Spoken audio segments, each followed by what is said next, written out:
Shalom, selamat pagi Bapak Ibu Saudara-saudara. Kiranya Bapak Ibu Saudara-saudara diberi kuat sehat di hari baru, hari karunia Tuhan, hari Rabu 24 Agustus 2022. Seperti biasanya dari Bukit Sion Makale, saya menyampaikan firman Tuhan sesuai bacaan harian Gereja Toraja dari Yeremia pasal 7 ayat 21 hingga 28. Nah, karena itu sebelum kita membaca dan merenungkannya, saya mengajak kita semua untuk berdoa. Mari berdoa. Kami bersyukur kepadamu ya Bapa untuk pemeliharaan penyertaan-Mu dari malam hingga pagi hari ini.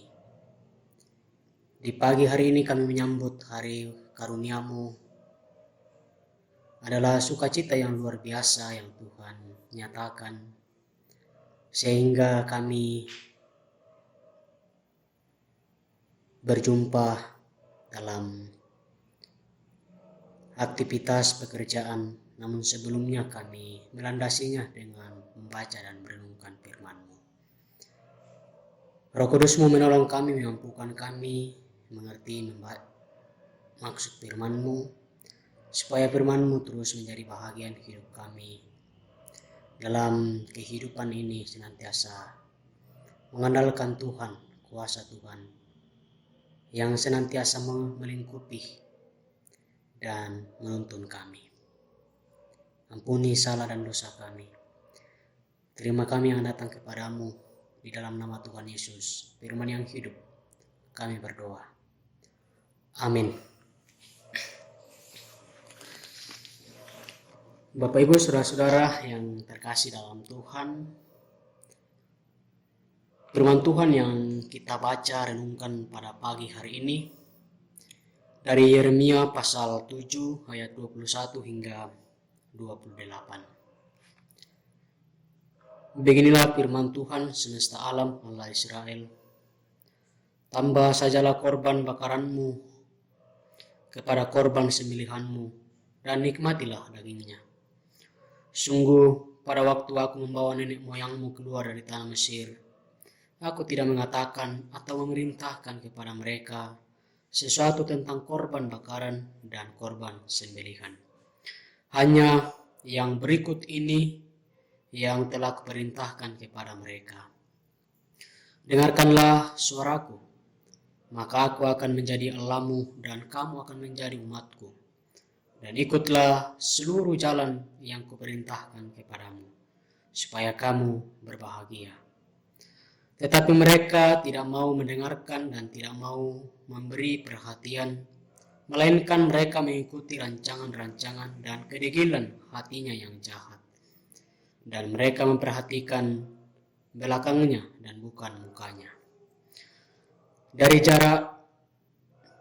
Dari sejak waktu nenek moyangmu keluar dari tanah Mesir sampai waktu ini, aku mengutus kepada mereka hamba-hambaku, para nabi, hari demi hari terus menerus.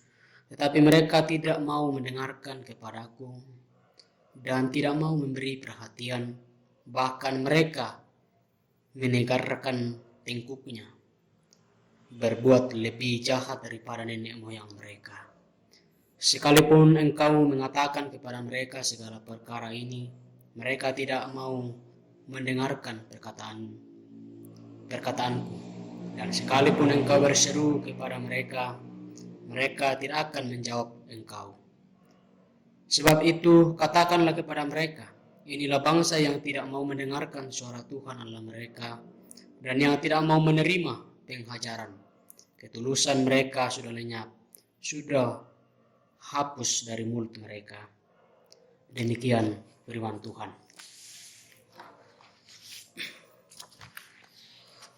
Bapak Ibu Saudara-saudara jemaat yang dikasihi Tuhan, dari bacaan kita akan merenungkan dengan satu sorotan tema, mengikut Tuhan unturu puang.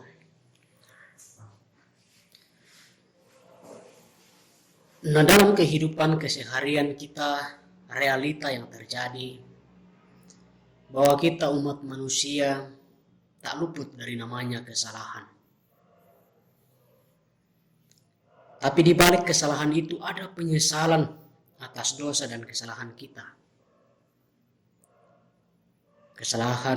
Penyesalan itu bermuat dari pertobatan kepada Tuhan dan menerima pengampunan dari Tuhan. Jadi kalau kita sudah melakukan kesalahan, dosa, maka kita akan bertobat, tentu dengan tegas mengaku mengikut Yesus. Nah, apa arti mengikut Yesus? Kemanapun Yesus pergi, ke sana juga pengikutnya pergi. Dimanapun Yesus berada, di situ juga ia berada. Jadi betapa senangnya kita selalu bersama Yesus. Tetapi apakah semua orang mengaku percaya selalu senang bersama Yesus? Nah, disinilah titik persoalannya. Karena ada saja orang yang berpikir bahwa mengikut Yesus itu berarti apapun yang diinginkan, apapun yang kita minta harus dipenuhi oleh Yesus. Nah, kalau kita menyimak hal ini, bukankah pemikiran itu justru terbalik? Bukan lagi kita mengikut Yesus, tetapi Yesus yang mengikut kita. Nah, situasi inilah yang terjadi pada bangsa Israel setelah dinyatakan sebagai umat pilihan Tuhan, umat kesayangan Tuhan.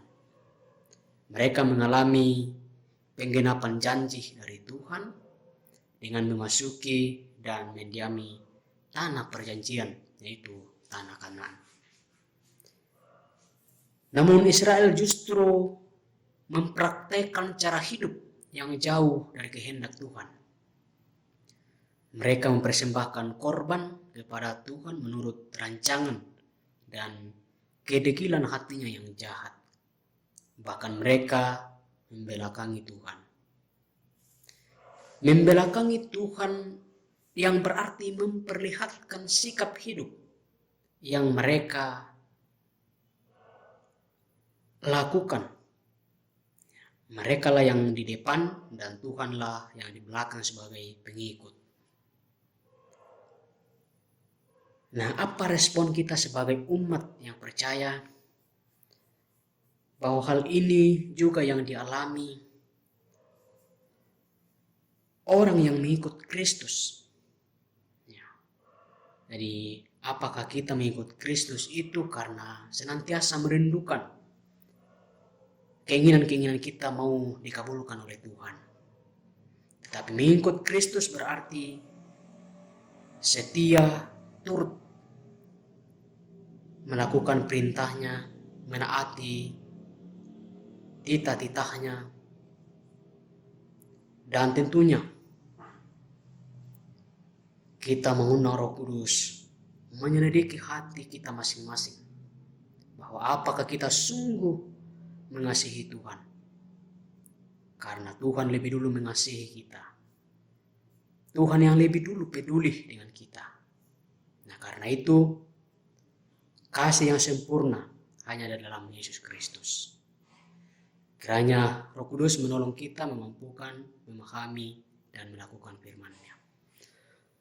Amin.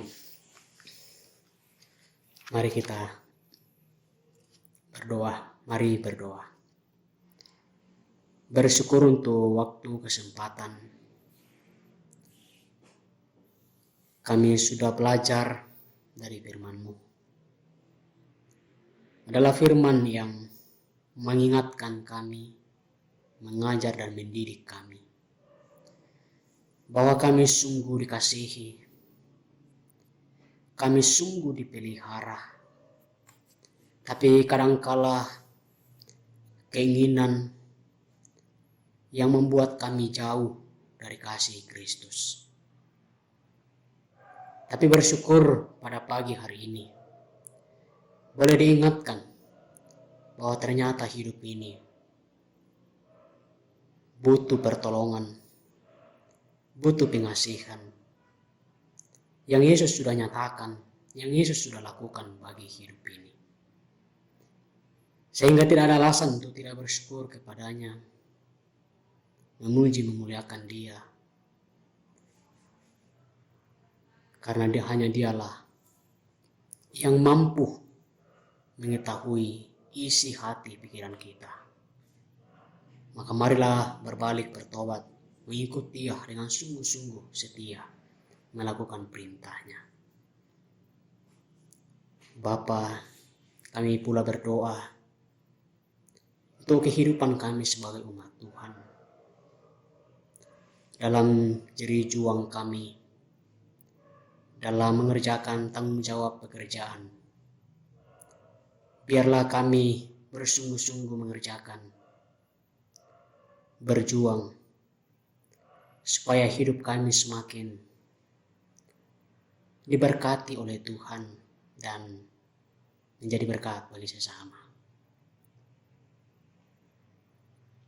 Dalam pergumulan kami pula kami datang kepadamu, bergumul karena sakit penyakit, bergumul karena krisis ekonomi. Dan kami bawa kepadamu bahwa Engkaulah perlindungan, pertolongan bagi hidup ini. Bahwa di saat kami sakit Engkau melawat menopang kami, supaya kami boleh sembuh dari sakit penyakit. Dan di saat kami berduka karena krisis ekonomi, karena kehilangan, di sana pula Engkau hadir menemani kami, memberi pengharapan yang sungguh. Ya Bapa, kami pula berdoa setiap usaha pekerjaan kami yang kami tekuni dari waktu ke waktu, biarlah semuanya itu mendatangkan berkat yang boleh kami nikmati di tengah-tengah hidup berkeluarga, hidup berjemaat, hidup di tengah-tengah masyarakat. Dan kami pula berdoa untuk gerejamu yang terus menjadi saksi, memberi tanda-tanda kerajaan-Mu, supaya tetap mengabarkan Injil sukacita di tengah-tengah hidup ini. Bapa, kami pula berdoa untuk pemerintah kami, mulai dari pusat sampai ke pelosok tanah air. Engkau beri hikmat bijaksana agar boleh memerintah kami menangani semua persoalan-persoalan, baik persoalan krisis ekonomi, persoalan COVID-19. Kiranya lewat upaya-upaya yang dikerjakan, suatu jawaban doa kami kepadamu. Bapa, mohon ampun salah dan dosa kami. Terima kami yang datang kepadamu. Di dalam nama Tuhan Yesus, kami berdoa kepadamu. Amin. Demikian renungan pagi hari ini. Kiranya Tuhan menolong dan memelihara kita. Selamat pagi dan selamat beraktivitas.